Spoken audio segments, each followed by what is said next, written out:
Swine. It's time for a new era of communication in the swine industry, one that you can get the latest updates while commuting or driving to farms. Here you will have the brightest minds of the global swine industry in your pocket.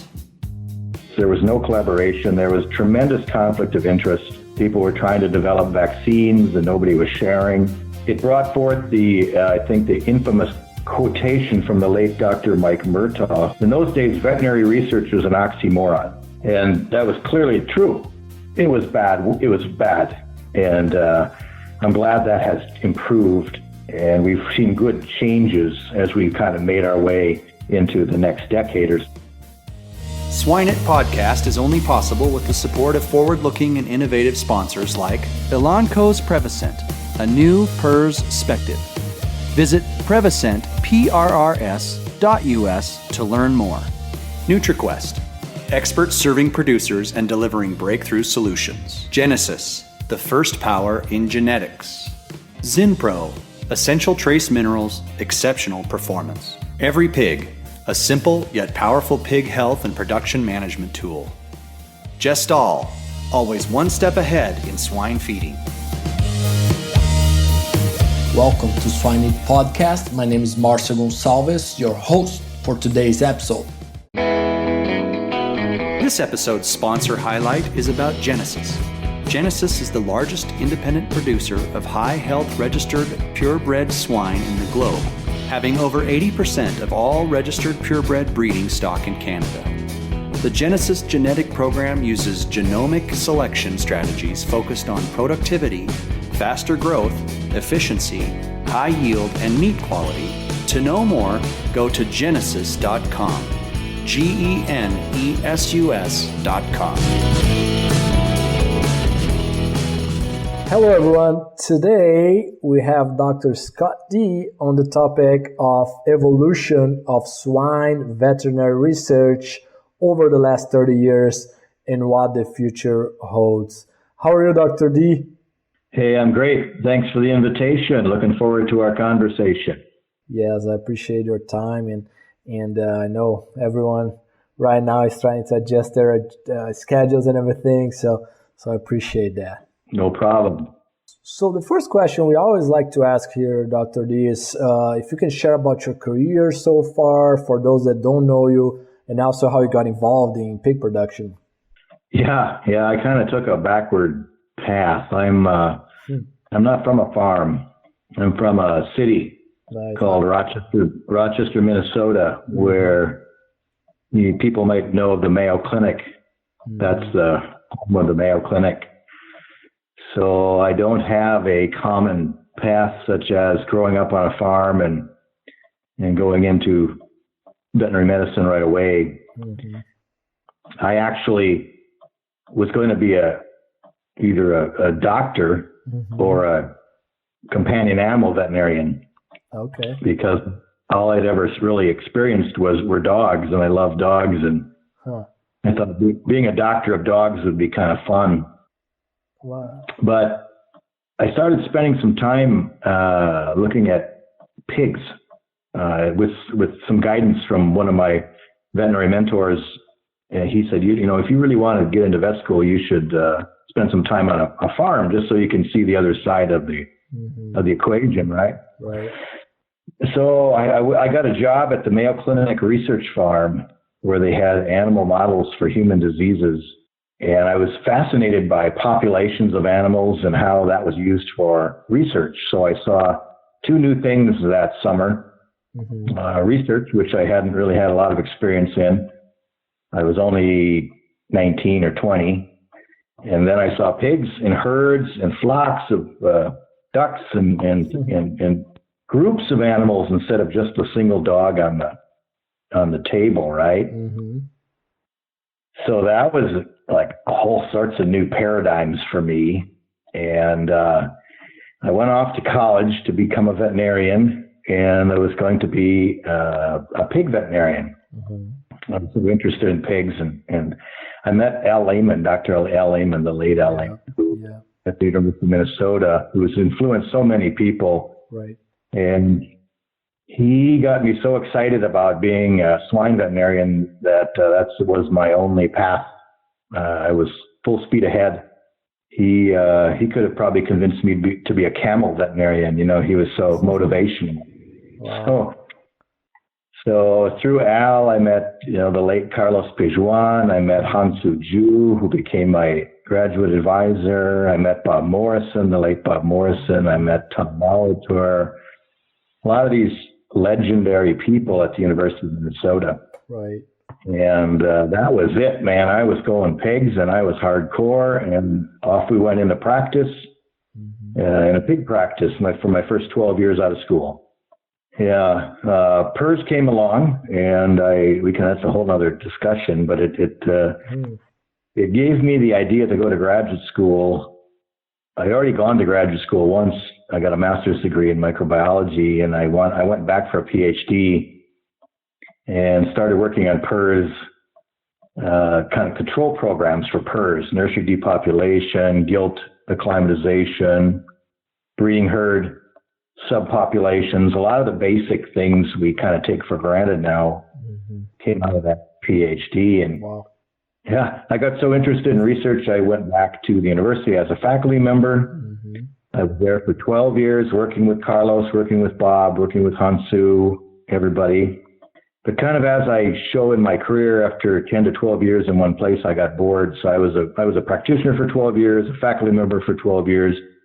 And since that time, I've been at Pipestone, where I'm the director of applied research for about 9 years now. So, wow. Yeah, it's a really backward path, and including 2 rejections from veterinary school. I couldn't get in right away. Oh, wow.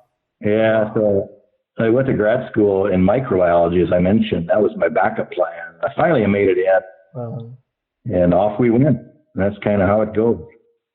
Wow, that's super cool. Yeah, super cool story. And it's funny because my beginnings in the pig production is very similar as well. I went to the vet school, mostly thinking about dogs because I had we had a kennel. So it's so interesting to hear. It's a very similar path there into the pig side. And then a little bit of a spoiler alert for some of our audience on your theory about right side, left side of the brain. And you're going to speak about that in our conference coming up. We don't have to get in depth today, but you're also a musician, right? I am. I'm a self-taught bass guitarist. Super cool. Since I was, I think, 6 or 7 years old, wow. I started playing the bass guitar, influenced by the Beatles. Can't read any music, but learned how to play just by listening to the records. And I think that's the right side of the brain working. And like you say, we're going to talk about that and how that might influence the left side and how the two sides might work together in designing experiments. That'll be a lot of fun. Super cool. Super cool. Now, talking about experiments, let me ask you about what does the history of swine vet research look like? In the last 30 years, you have a tremendous experience. If you can give us some pointers on the past as we start looking to the future as well. Yeah, one of my favorite topics. So I do appreciate the opportunity to visit about it. And it kind of tells me how old I'm getting because I can actually talk about 30 years. I've been a veterinarian for 32 years. So nice. That's kind of scary, but I have seen a great deal, and I've seen a great deal of changes. And if I go back to when I started 30 years ago, universities were kind of the drivers of research. There really wasn't much going on in the field. There wasn't anything like the large research enterprises we have today in the field that we can talk about when we look into the present and future. But the universities kind of ran the show. They were very small in scale as far as their facilities, population sizes, experimental designs. It was a real small, kind of sterile environments in which they worked. And that was important for basic science, but I'm an applied scientist. And so that was one thing that was kind of very commonly observed in those days, many decades ago now, is just the scale was so small. And there really wasn't much industry involvement, which I think was a mistake. I think the universities would have benefited from involving industry early on. We'll talk about that. The other thing clearly was the pathogens. This is pre-PRRS, but the pathogens, the experiments we're looking at were much simpler to deal with. You had APP, you had pseudorabies virus, parvovirus, bordetella. I mean, you have these organisms that you look at, they're very simple compared to what we have to deal with today. And so 30 years ago, that was the scope. Small projects, sterile facilities, much simpler pathogens. Mm-hmm. Things really changed when PRRS came along. And back then it was called mystery swine disease. So now we're in like 1988, 89. I got to see that as a practitioner right out of school. And as far as research goes, I call it the mystery swine disease debacle because it was a disaster. Nobody was working together. Everybody was fighting, see who could be the first to isolate the virus. There was no collaboration. There was tremendous conflict of interest. People were trying to develop vaccines and nobody was sharing. It brought forth I think the infamous quotation from the late Dr. Mike Murtaugh, who was a friend of mine, unfortunately passed a few years ago, that in those days, veterinary research was an oxymoron. And that was clearly true. It was bad. It was bad. And I'm glad that has improved. And we've seen good changes as we've kind of made our way into the next decade or so. But that mystery swine disease debacle where everybody was so anti-collaboration and everyone for themselves. And it was very depressing because I was a young vet. I was out in practice. I wasn't getting any help from any of these groups because they were so busy trying to feather their own nests, so to speak, that they weren't working with the field very well. So, and of course, no collaboration. The Dutch win the war. The Dutch group figures out what it is, and eventually the U.S. does too. But the Dutch work together much better, and they gave us a good example how to collaborate on these types of difficult viruses that were now forthcoming. Tougher pathogens these days. PRRS virus, we can talk about that all day. PED, all the foreign animal disease issues we're fighting now. Very, very difficult environment. So the complexity has increased. Mm-hmm. And that's forced researchers to really develop more practice-based facilities, more practice-based research. So practices, organizations from industry have stepped forward and started to develop research enterprises, mostly applied. The basic sciences are still best left to the universities, but the applied sciences, I think, are much better in the field. The facilities are much more representative of current facilities. Population sizes are much larger, and there's a great deal of collaboration with industry. For example, our Pipestone research group at this time, basically we can do everything a university can do as it pertains to applied research, and we can do it better. Mm-hmm. We've got tremendous resources. We've got 5 wean to finished research facilities. We've got 1 BSL-2 facility. We've got our own animal care and use committee. We've got our 2 biostatisticians. We've got graduate students. We publish papers. And we do applied work, CRO work, production work, nutrition work. And I think on our staff of veterinarians now and nutritionists, we probably have 20 people with graduate degrees. Wow. Just one example. There are other good examples of this, not just us, but it's one example where a agribusiness led by veterinarians has changed the paradigm as far as how research is done, again, in the applied setting. And it's outpaced the universities for the most part by long strides. I would compliment Iowa State, Kansas State, South Dakota State. There are some universities, Minnesota, there are some universities that are trying to do some of that, and they're very helpful to partner with. But one of the changes, as you requested, is what's changed are these larger research divisions that are part of a veterinary group. Mm-hmm. So Carthage, for example, Carthage Veterinary Services has a really nice research enterprise. Mm-hmm. Swine Vet Center, they've got research facilities. So a lot of the leading practices, so to speak, have developed these outstanding research enterprises. So that's kind of how the paradigm has shifted and how it's evolved from, again, the small scale university where everything started into the more large scale real world settings that I've been describing. So. Wow. Yeah, that's super cool. And I love the collaboration and what I see here in the US, it's amazing as far as that goes. And I see some of the other places I interact with also trying to get much better on that collaboration side of things. What do you think were the biggest lessons for you for the last 30 years besides the collaboration side of things? Yeah, so the collaboration is important because industry, companies that you might be studying something like air filtration or feed mitigation, companies have resources and they have technical services that are helpful. So you partner with those people. It's just not money. It's also some scientific expertise. Right. That's a good model. That's one of the lessons, that we should continue to practice.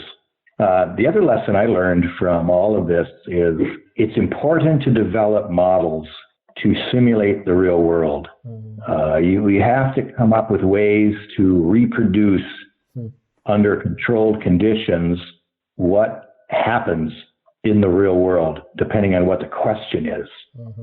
Ideas come forward that I remember, the snowball in hell work we did long ago with PERS and the ice ball, where we put it under the wheel well of a truck and drive it around and show that we can move PERS. I got that idea from in the wintertime of looking at a bunch of vehicles in a parking lot with a bunch of sludge underneath, ice and snow underneath, and saying, "Oh, there are viruses there, and would that be a way to move virus around?" The production region model we set up, where we had small facilities within a close proximity to represent a neighborhood of pig production to study airborne transmission and air filtration. That came from an idea just seeing a bunch of trailer courts with some trailer homes next to each other, and just kind of thinking that, gosh, that almost looks like a little model of a swine dense region. And we set it up that way and have treatments and controls and study airborne movement. The whole idea for feed came from going to Dr. Gordon Spronk's brother Randy's feed mill and seeing a bag of choline coming from China and starting asking the question, oh my gosh, could this be a way that viruses are coming across the ocean in packaged bags of feed? So it's having an awareness and looking at ways to again reproduce or model what happens in the real world. So that's one of the biggest lessons I've ever learned, is try to set that up, because you can have replications, you can have controls, you can have various treatments, and in a short period of time you can generate some interesting pilot data. Those would be some things I've learned as I've kind of traveled down the path. Very nice. Yeah, trying to figure out the right question and figure out that model around that question, rather than just coming up with just trying to adapt from what we've been doing. Right. Really, I think I follow Elon Musk a lot, and he talks about the first principles. Boiling things down to its core components to try to answer that question. So I think it's along those lines as well. I like that. Very cool. So if we transition to today, Dr. D, what would be common mistakes or common things that you see in vet research, swine vet research, that could, in your experience, we should change, we should improve? Well, again, as a former faculty member, and I don't mean to pick on universities, but they need to be better connected. They need to be connected to the industry for resources, as well as ideas, and just staying relevant. From the practice side, for the practices that are setting up research enterprises, I think one of the mistakes I've seen is you got to be sure you have the right people, the trained people in key positions. You do have to have somebody who's gone through some type of graduate training, either master's or Ph.D. level, to add credibility to your research enterprise. I think if you don't have that, experimental designs might be set up improperly, and then you get garbage in, garbage out kind of information. a great example is in these practical settings. At times, I see veterinarians as relying on a natural challenge. You're going to study vaccine efficacy, for example. They'll vaccinate a group of pigs and leave some as non-vaccinated controls, which is great, but we'll just let nature take its course and we'll let a natural challenge occur, be it of PCV2 or be it of Streptococcus suis or PRRS or whatever. That's a big mistake because most of the time that never happens.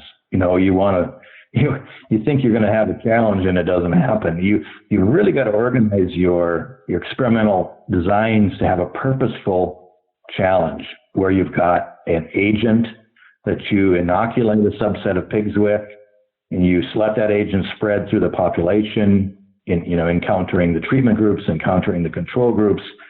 You got to have that day zero, and you got to have a quantified amount of inoculum, and you got to be able to do that versus just rely on nature, because we have failed again several times trying that approach. We've been much more successful with a purposeful challenge, which brings about a whole lot of questions. Obviously, you need an animal care committee. You should have a scientist involved, so a trained person involved. You got to work with your board of animal health. You got to communicate with the neighborhood. You got to do the due diligence. You just can't go in there and fire blindly. But if you do it right, you can really get some great data on large groups. And so, if we're testing PRRS vaccines in one of our research facilities, it's a 2,400 head facility. We'll have 3 groups, 800 pigs with vaccine A, 800 pigs with vaccine B, and 800 pigs with no vaccine. And we'll expose that population to a cedar pig challenge model, and we'll follow those pigs from wean to finish and into the packing facility. That's a powerful model, and it sells well for bringing companies on board to help sponsor the costs versus just rolling the dice and saying, well, let's see if we get infected or not. You have to raise the bar and perform at a level of rigor that's university-like or higher. Yeah, I love it. Yeah, and I don't know if you mentioned, but the whole thing with having the negative control, right? We still see sometimes we see that missing sometimes in some places. That's a cardinal sin. You have to have a negative control group, or else you have no way of comparing your treatment impact versus a non-vaccinated group. We've made that mistake one time, and we'll never make that mistake again. Exactly. That's the thing, right? It's okay to commit mistakes, but we need to learn. So. Yep. Exactly. Cool. So as we transition here, Dr. D, to the future, where do you see the swine veterinary research going here in the next 5 to 10 years? Well, there's going to be more and more private research enterprises, like I described. I used our group as an example. That's a good model, and it brings good data to the industry. The industry is willing to pay for that, and unfortunately, it's hard for the universities to compete because they've got, you write a research grant from a private enterprise, you can use 100% of the money for research. You write a research grant from the university, 50% of it goes back to the department for salary savings and indirect costs. That model's not going to work long term, at least not in the applied side. Maybe in the basic side where you can go NIH and some of this, but a lot of organizations in the applied side won't allow that. And so we can always win that battle because we write those grants where 100% of the money is going to be used for the research project, not to pay salaries or electric bills. Right. That's just reality. And until universities change and become more flexible, they're doomed. It's not going to hold up long term. I think the next 5 or 10 years, we have to continue to look at global issues, not just PRRS on the farm. Of course, the domestic issues are extremely important, but we have to expand into the global issues. And I know we're going to talk about it down the road, but for example, the feed risk, looking at foreign animal disease movement around the world in feed, that information had never been really evaluated before. And we've got to look out beyond just the local neighborhood and start thinking what do I bring to the industry? How can I help the industry through solving global problems, not just how does one vaccine compare to another? Our leadership team is very passionate about doing that work and publishing that work in peer-reviewed journals, so the open access journals where everyone has the ability to read it, and not keep that private at all. That's Luke Minion, Joel Nerum, Gordon Spronk, Barry Kirkart. The leadership group of Pipestone wants us to do that work to benefit the greater good. And so the groups, the clinics, the businesses that are setting up these research enterprises, they have to look down that road too. That's, even though it's not going to be a secret, it's not going to be a company priority for like information, protecting information. That's information the industry needs. And so those are just a few things I see coming. They're already happening, but they're going to continue to come faster in the next 5 to 10 years. Very cool. Yeah, that makes total sense. And I guess that was, as we transition over the last several decades, I mean, of course, recently it was clear with African swine fever, and now the world is going through a very tough time right now. And so it's probably a very good timing to bring that message, as things are very global. We know that, but it's clear, even clearer now. That's exactly right.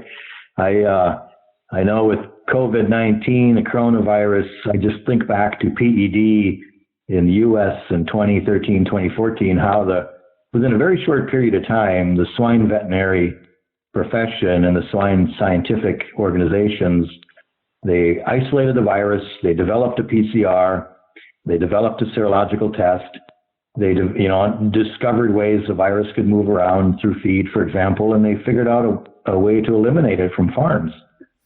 And that was all done in a very short period of time. Right.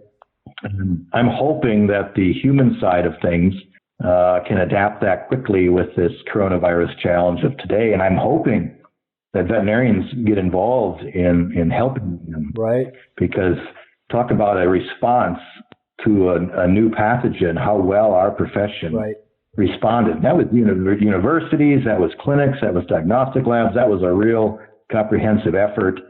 I think that's a good model for the human side. Yeah, that makes total sense. I was thinking about that too. Like, hey, it almost, my perception is almost like the swine vet side of things had a more coordinated response, and maybe it's just because we deal with that on a daily basis instead of a once in a century basis type of thing, Yeah, and I think it goes back to the original mystery swine disease debacle story I told a few minutes ago, where it was completely opposite. And I think we learned from that. We learned how detrimental that isolationism approach was, and how faster we can solve problems like the Dutch did if we work together. So I was really proud of the swine veterinary profession and how they handled that coronavirus. Very interesting. Well, very good, Dr. D. Now, anything else on this topic before we move to the 3 questions we ask every guest every episode? No, I think I've vented pretty good on a few things here, so I'm curious to hear what kind of feedback you get. Cool. But I've been through so many of these changes over time and seen things from so many different perspectives. It comes from the heart. Yes, absolutely. That's what we want. We want, we want to discuss things, hopefully without filter, The truth is, precision swine production is not the future, it is the present. Every Pig is the intelligent pig health platform. It is a simple yet powerful pig health and production management tool. Request a free 20-minute demonstration at www.everypig.co/swineit. For all swine-related news and information, go to swineweb.com. It is time to our famous 3. First question, Dr. D, is what's your favorite pig-related book? Oh, yeah, that's a good one. There's so many books about pigs. It would have to be the Winnie the Pooh stories with Piglet. He's probably the first little pig I ever saw when I was a young child in a cartoon Not so much, I like the Disney side of it, but I like the original, the A.A. Milne and Ernest Shepard volumes of Winnie the Pooh. But Piglet was always my favorite. And I actually had a stuffed animal who looked just like the original Piglet. I still have it. So oh, wow. He wins the award for my favorite pig in the book of Winnie the Pooh. Super cool. No, I like that. How about a book in general besides pig production? Well, that would have to be James Herriot, All Creatures Great and Small, which I read in high school, I think. And telling stories about veterinarians, the old-fashioned on-the-farm veterinarian in England, up to his waist in muck and mire, and those are really entertaining, motivational stories. And I think he's passed away now, but the individual who wrote those books, he was a brilliant author, and he sounds like he was pretty good at veterinary medicine. He did more good for veterinary medicine than most of us will ever do in our lives, just based on his ability to tell a good story and get people interested in that lifestyle. That's super nice. Yeah, I think I've heard of his book, but never read it. So it's thanks for that. Last one is, what do you think sets apart successful swine professionals from those who are not? I would say that you ask yourself the question, how bad do you want it? And what are you prepared to do to get it as far as succeeding in swine medicine as a veterinarian? How bad do you want to succeed? And what are you going to do? How far will you go? And I go back to my own situation as a young vet in the face of mystery swine disease in a very depressed period of my life. Can't solve the problem, wasn't getting any help from the labs. Nobody knew what it was. Everybody was fighting. I went back to graduate school, stayed in practice because I had my own business at the time, but I stayed in practice and I went to graduate school at University of Minnesota and did a Ph.D. and to get better, to become a better veterinarian, to become a better scientist, a better thinker. And it was the greatest thing I ever did because we came up with some helpful things that we published a lot of papers. We got some attention and it really helped boost my career, but that's a lot of work. I mean, if you want to, how bad do you want that? And what are you prepared to do to get it? That's my example of that's what I was prepared to do. And I wanted it pretty bad because I felt like a total failure. I had to improve my skill sets, and thank goodness I still had great connections with that swine group. Han Soo-Ju, Bob Morrison, Carlos Pijuan, Tom Molitor, all those wonderful people who I'll never ever forget and can't thank enough for the support and mentoring that they gave me. Wow, very cool. Yeah, that makes sense. I mean, 90% is showing up, right, and working hard and going after it. No, I like that. Now, a bonus question here, if you will, is you mentioned the word thinker, right? And for me, you are very, very good thinker. What is, when I say thinker, I say original thinker, right? Come up with your own ideas. Thank you. Any insights there? As far as, I don't know, if it's resources or anything else that you think that can help come up with original ideas? I think a lot of that's just imagination and being observant in the field and asking the right question, seeing something going on and wondering why that happens, and then trying to figure out a way to test whether that's the right thing to do or not. I don't know if you can develop that. I think you're born with that. Mm-hmm. And I think that's the right side of the brain working a little bit, and the creativity side of the brain in combination then with the cognitive side of the brain. And I'm really looking forward to that discussion with you at your conference. But some of that is just induced or developed over time. And the PhD program, you're trained to be an independent scientist. You're trained to act on your own and develop projects on your own. And that's a nice way to kind of fine tune it all. But I think you're going to have that in your DNA before you can, it's not easy to teach that. I've had enough grad students where I see some of them who just have that ability. Satoshi Otake, a Japanese student who's such a famous veterinarian now in Japan and Asia in general. He had a very creative mind as well. So he's just one example, but that kind of stuff, I think you're just kind of born with it. I'm sorry, I don't have a magic formula. Yeah, no, that's cool. Yeah, that's cool. I think what Einstein said something along the lines of imagination is more powerful than knowledge or something like that. Yeah, that's pretty cool. Mm-hmm. Well, I appreciate that. Thanks a lot for your time, Dr. D, and we will be in touch soon. Thank you, sir. Appreciate the time. It's an honor to work with you.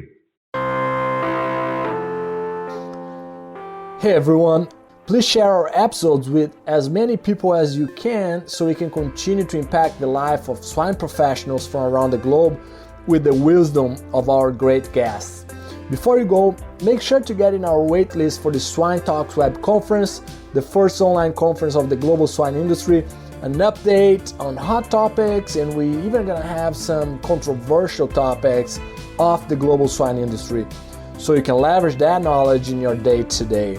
Go to swinetalks.com and get on our waitlist. We'll talk soon.